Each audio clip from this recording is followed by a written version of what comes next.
teng mol nisbatda olingan alkan va vodoroddan iborat 0,6 mol aralashma yondirilganda 1,2 mol suv hosil bo'ldi. Alkanni aniqlang. Berilishi yoziladi. Alkan va vodorod ekan. Demak, alkan yonish bu kislorodlar reaksiya bo'ladi. Demak, alkan yonsa, uglerod yonsa soyga chiqadi, vodorod yonsa suv chiqadi. Qaysi alkanligi aytilmagan, shuning uchun ham umumiy formulasini yozdik. Demak, CnH2 + 2 yozdik.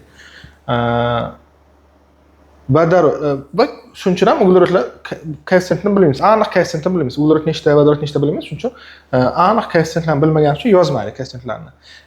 Endi vodorod yonsa suv chiqadi va aniq modda bo'lgani uchun biz koeffitsiyentini qo'ya oldik. Vodorod yonishida. Nima topish kerak masalada? Qaysi alkanligini topish kerak.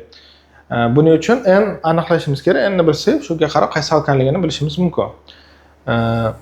Nima berilgan masalada? Aralashma teng mol nisbatda deyilgan. Mollari teng degani. Demak, alkan agar x mol bo'lsa, ya'ni nechidir mol. Vodorod ham x mol bo'ladi. Xuddi o'shanaqa mol. Shunda x ga x qo'shsa 2x mol ekan aralashma.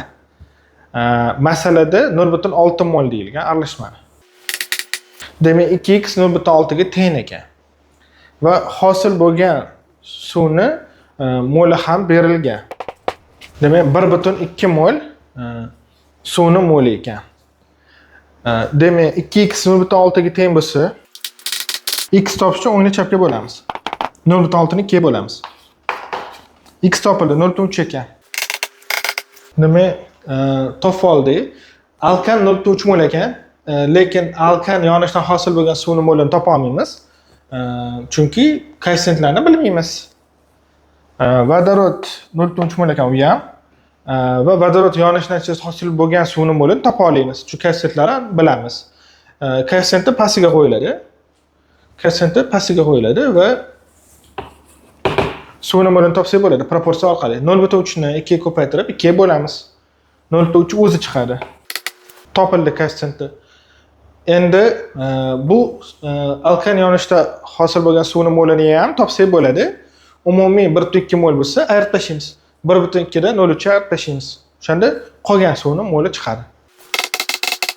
0,9 mol ekan. Suvning koeffitsiyenti noma'lum. Alkanni koeffitsiyenti ma'lum, ya'ni yozilmagan, demak 1 bo'ladi. Pastiga qo'yiladi koeffitsiyent. Suvni koeffitsiyentini topsak bo'ladi.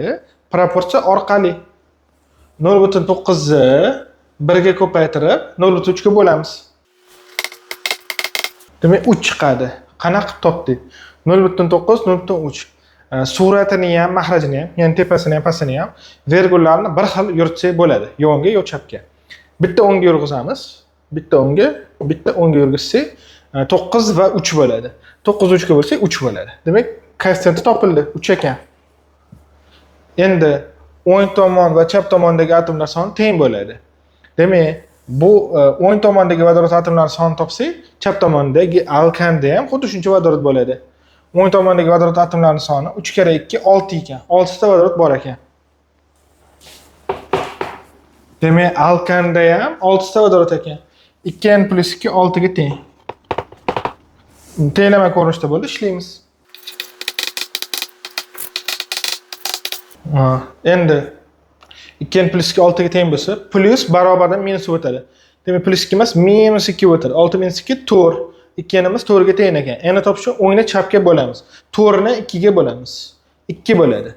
N'imiz topildi, 2 ga teng ekan. N ni o'rniga 2 ni qo'yamiz. 2.